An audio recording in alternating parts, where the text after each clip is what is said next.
السلام عليكم ورحمة الله تعالى وبركاته. في هذا الفيديو هذا غادي نهضروا على اللاعب الكاميروني صامويل إيتو، وعلى التوقع ديالو أنه الكاميرون ستفوز بنهائي كأس العالم 2022 أمام المنتخب المغربي. توقع النجم الكرة الإفريقية رئيس الاتحاد الكاميروني صامويل إيتو فوز المنتخب بلاده بكأس العالم قطر 2022، وذلك على حساب المنتخب المغربي في نهائي المسابقة يوم 18 دجنبر المقبل.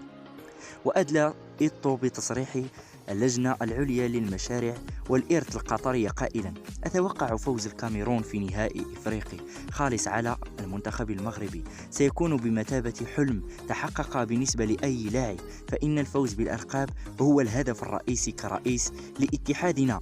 أود أن أرى الكاميرون تفوز بكأس العالم. وتابع الهداف التاريخي للكاميرون قوله: لطالما كانت إفريقيا تتمتع بالقدرة على تقديم بطولات كأس العالم بطريقة رائعة، لكننا لم نظهر أفضل ما لدينا حتى الآن. وأكمل حديثه موضحا: على مر السنين اكتسبت المنتخبات الإفريقية المزيد والمزيد من الخبرة، أعتقد أنها مستعدة ليس فقط للمشاركة في كأس العالم ولكن أيضا للفوز بهذه المسابقة.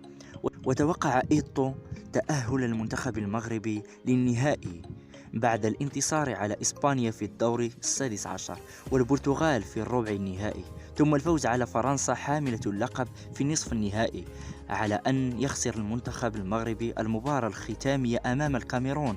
هذا توقع إيتو.